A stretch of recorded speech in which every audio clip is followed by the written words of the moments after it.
our guest today. I appreciate it. Real good timing that there's a soccer match today. I think we'll give an overview of the program and reserve some time for questions. So thank you, Brody. You're welcome. I'm Brody Carpenter. I am one of the coaches for the high school soccer team, boys varsity. We are a co-ed team, but we play in the boys varsity bracket. I have 3 ladies on the team this year, and everybody's having a good time. Let's see, a little bit of background. I think this year our coaching staff is the best it's ever been. We have a coach, our head coach is split by Mackenzie Lee and Darby Miller. They're both teachers at Mackenzie, a middle school teacher at Riley Creek, and Darby is splitting between the middle school and the high school as the art teacher this year. And they have the head coach title, but myself kind of fills the actual head coaching role. But that to be said, Darby Miller is our exclusive goalkeeper coach, and she's doing a great job last year, and really, but every team that we play against, they always are asking, can you put a goalkeeping program on next summer so that we can come attend and learn, because your keepers are just so much better than everybody else's. She's our goalkeeper coach. Dan Davis, he's a volunteer this year. He works out at Freeman. He's our defensive coach. And then we have Luke Martinez is offensive, and then I kind of float back and forth between offensive and defensive depending on what needs work from the previous game, or that we just know is kind of our weak spot. So yeah, having 4 actual coaches at practice pretty much every day of the week is awesome. I don't know how many of you have tried to coach, 16 high schoolers. I can't imagine somebody coaching as a single coach. There's been a couple of seasons in the past where I've had that as like a 1 or 2 of, like maybe there's 2 of us typically, but when it's those days where it's just you, it's like you don't get anything done hardly. So yeah, coaching staff is great, and having that many people excited about coaching and traveling. We usually travel with 3 coaches to every away game, which is more than just about every other team that we play. Is pretty cool. And yeah, so coaching staff is great this year. The kids are most of the time great this year. We have a good group of kids. We had not an exchange student, but a student come to live with a relative that lives in Gold Beach from Italy this year, and he is a power. He's a good player. He's been playing a long time. He's played for other country teams in the past. He played for a Swedish team. And he came to live here for the year. I'm not 100% sure why, maybe just for fun, change something up. But he's been a good asset, but coming with that comes, an ego that you have to work with and iron out and mesh with the rest of the team that's been playing together for a long time. And there's been days where the biggest, hardest thing to coach is just how to go about working with everybody's emotional state, if that makes sense. Because it happens. If we have a member of the team that is looked up to from a lot of the players as an older, senior or junior, and they have a bad day or something, then the rest of the team feels that, and then it can dissolve into, unfortunately, what it looked like last Wednesday at our home game. Not the best looking thing, a little spying on the field, but really our team is pretty good to each other. So yesterday and last Thursday's games, they looked like they could be, top team in the league. And speaking of, we are very close to top of the league. Our season, we're 8-1-1, so we've had 1 tie, 1 loss, and 8 wins. We've got 3 more games after today. So, yeah, so today's game at 4 o'clock is against Coquille, the one team that we've lost to this season. So we play them here. We have to beat them today. We're looking forward to it. Wish it was our typical Tuesday, Thursday schedule, but they had some sort of conflict, so we had to play it after our travel to Clyde yesterday. But, so, it's going to be tough, but I have confidence in our team. As long as they come together and they play like they can, and they trust each other, and they have fun, and they communicate, they'll be just fine. Let's see. Other big thing this year. The $1,000 that you guys donated to us for jerseys, we got our jerseys in this week, and so yesterday we wore our away jerseys for the first game, and they look awesome. And our home jerseys today they're the best jerseys that any of us have ever seen, and they look better than any of the other teams in the league, for sure. they're like, wow, that's a really cool jersey. So yeah, they're gonna look good on the field no matter what. So that's gonna be cool. And so thank you for that. All the kids, as soon as they saw them on Monday, or maybe it was Tuesday, I guess, they were just like, whoa. And they pick them up and they're like, yeah. So you might notice if you come to the games, a few number changes based on sizes of jerseys. Some of the kids swap numbers around because of, typically the larger numbers are in the larger sizes and whatnot. Whereas our jerseys before were kind of custom fit based on who ordered what. But yeah, so a little bit of number change. That's good, because when I walked up to the game last Thursday that we won, there was a coach chewing out one of his players and saying you were supposed to be on 12 and 13 the entire game. Yeah. So if you change theirs, they're not. Dylan has still got 13, but Francesca's wearing 10 now. Okay. So they're like all screwed up. Kyler's wearing number 11, and Ben is going from 10 to number 8, and yeah, there's a bunch of changes. oh wow, So okay. it's a lot different. But yeah, so thank you for that. Come and take a look at those because they're pretty cool. Mackenzie did a great job in ordering. He's been a good head coach as far as, he's the perfect person for making sure all of these things happen through the schools, which is great. I don't have to worry about that as his coach team. He's able to make sure that the AD has things scheduled correctly, that jerseys and things are all ordered on time, socks and shorts and all of this stuff gets here at the right time. This season we had our first season playing at the high school since I think Luke Martinez was in high school, so it's been a while, and so we're back down on the track field there, playing inside of the track, and it's been a great experience. Our big goal for the end of the season this year is to rototill that interior portion and then topsoil and replant for grass. So if anybody knows anybody, we have a few people with some tractor equipment that is willing to help us, but if anybody knows anybody else that wants to help in, throw in something, some labor help or whatnot, we're happy to have it. So I have a question. yeah. So, how are the students' grades? Yeah. And what's a typical practice like? Oh, you got it. Yeah. Students' grades are pretty darn good. That's something that we've prided ourselves in as far as the soccer team is typically known for having good students. And again, this year, it's been the same. We have a good group of kids that academically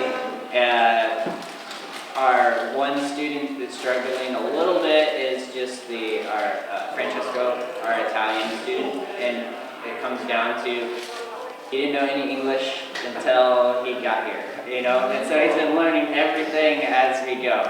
So that the language barrier sometimes is a little bit, we draw things out and use our arms and you know, he's getting it. He's getting That's it. Yeah, he's totally getting it. But school-wise, he's great at math and that type of thing. But you know, all the kids that are on the team that have him in classes, they sit next to him and then have, you know, like sometimes they have Google Translate out and like try to explain the class, you know, assignment via that to get a little bit more knowing. But yeah, so everybody's doing good for the, you know, in general. A typical practice. We have a pretty standardized start of a practice. We start practice at 4 o'clock, and between the hours, like 3:30 and 4 o'clock, I'm usually there early, setting up your cones for drills and that thing, and the kids can grab a ball and they, you know, they just mess around and chit chat basically, with a ball between them. Yeah. How many years do most of the players have experience? Oh, I would say the majority, let's see, if we have 16 kids on the team, and we've got maybe two with the first year of playing, and 1, 2, maybe 3 as their second or third year of playing, and everybody else is like from 4 or 5, you know, like went through the entire youth program here and are playing now.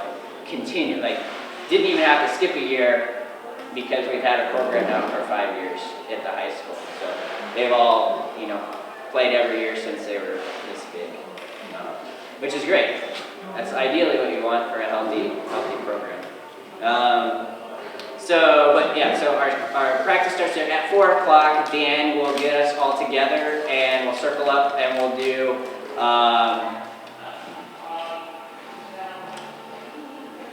stretches, but mostly they're like kind of more like calisthenics, so like movement-based things instead of static stretches, dynamic stretching. Then we'll get on the baseline with Luke, and he'll run the kids through more dynamic stretches and ball touches on the line. We'll do like some 3/4 speed jogging, some backpedaling, you know, karaoke type things, high kicks, those types of stuff, high knee jogging, that type of stuff, get their legs kind of warmed up.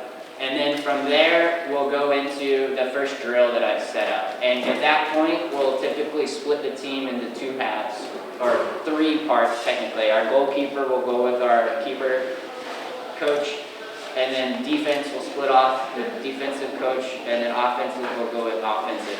Then we'll typically do 2 drills per group. So we'll do 2 drills as those separate groups, and then we'll come in together for a final drill or scrimmage-like activity at the end of practice. So practices are typically an hour and a half to 2 hours long some days, and then we're out of there by at least 5:45, 6 o'clock. And at the end of each practice, we get back together, we talk about, you know, what we're going to do tomorrow, or now that we're in the middle of the season, like our game the next day. We basically practice, game, practice, game, practice, and remind them what to bring and that type of stuff, and not to forget these items. And then we get a break, and we're out of there for the day. So yeah, that's typical. Our game, we have a typical warm-up schedule. We'll get to there an hour before the game starts. We'll get everybody taped up.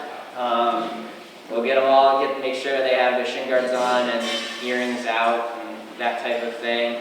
And then we all get lined up and we do a quick dynamic stretch session.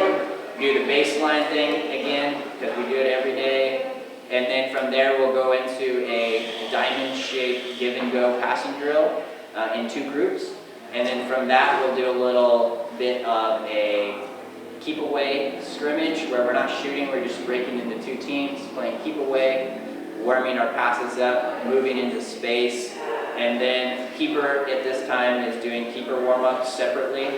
And then at the end of that, we do, I'll bring the keeper in and it'll be keep away, but this time with shots. And if you steal the ball from the other team, you're welcome to just go ahead and turn and shoot again. So keeps the keeper, expecting to take a shot, instant notice. And then from that, we'll do the last one-touch shots on goal before the game starts. And it's been working pretty well.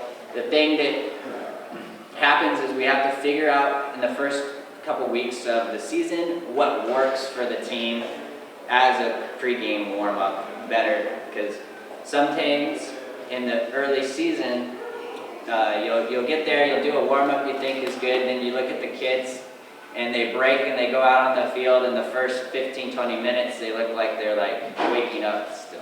And so you're like, all right, we got to change something up. And so it takes a little bit to figure out what those correct combinations of drills are before a game to get them woken up talking to each other and moving and having forward momentum before a third of the way through the first quarter or the first half. So, yeah. Any other questions? I understand you're playing Coquille Yes. today. Today is Coquille. We first play Coquille. Coquille and Umpqua Valley Christian both have a 9-1 season, and we have an 8-1-1 season. So basically, we're in the top 3, and depending on who beats who, when, we'll figure out who's going to be first, second, and third. So right now, we're pretty much three of us are tied in the first place. Do all 3 go into the playoffs? They do. Top 3 go into playoffs, but the first team gets their first playoff game at home. Okay. And also, the first place team gets the banner that goes in their gym that says, All League 2022 season. And it'd be really fun to have one of those hanging in the high school gymnasium. So that's our big goal, is to get a all-league team. And then this season we'll have top priority as well in naming all-league players, first team and second team all-league players, which is a nice thing, especially with a couple kids that want to probably look at playing after they graduate in the next step. So we give them a step up for sure. Yeah. Any other questions? I don't have a question, but I just want to say thank you for taking care of our kids. I know you want to play soccer, and that's probably why you do it. But we've got good kids here, and I know it's because you guys are taking care of that, not as fun, emotional, relational, life stuff. Yeah. That makes the difference. And I did this for a full career before I moved to Gold Beach and drove school bus and drove sports buses and dealt with a lot of kids and was a school resource officer. So I had a lot of chance to work with a lot of kids. And Gold Beach kids they're great kids, and it's because of programs like yours. So I just want to say thank you. Keep it up, and please encourage your other coaches and mentors to keep doing it, because there's a lot of good kids here, and we have a lot of bright futures in Gold Beach that a lot of communities don't have. And if you don't go other places, you don't really know how we measure up, and we're pretty cool. Yeah. Well, thank you. Yeah, I appreciate that.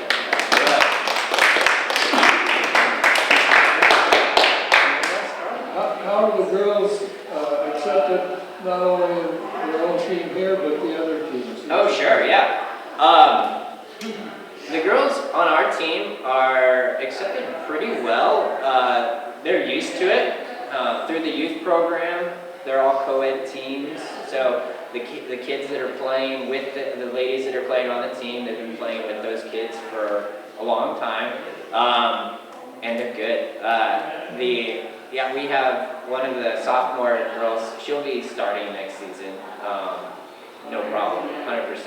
And she goes in there when she subs in, and she holds her own 100% against the other all-boys teams that we play. We do have maybe 3 or 4 of the teams in our league are also co-ed teams, so they're always excited when we play up against them. But yeah, they're not afraid to go in. They're actually always asking me, I'm ready, I can go in, like put me in. So not a problem. That's good. One Yeah. one B. Shock, gambling is going on here. Oh, We okay. need you to pull a ticket A ticket. All right. and read the last 3 digits. Last 3 digits. All right, here's the ticket. The last 3 digits are 206. You were robbed. They were yours? All right. Now I have to. Now I have to show the Jokers. I should let Brody pick that. She takes the drugger, she gets $250. Whoa! Ah, 3 apart. The three, that's too bad. Toss this one or put it back in? Toss it. More sincerity. Just everyone, if you would, if you want, take some flowers with you, and we'll see you next week. Remember, we have a board meeting beginning 11:30, okay? Thank you very much for being here.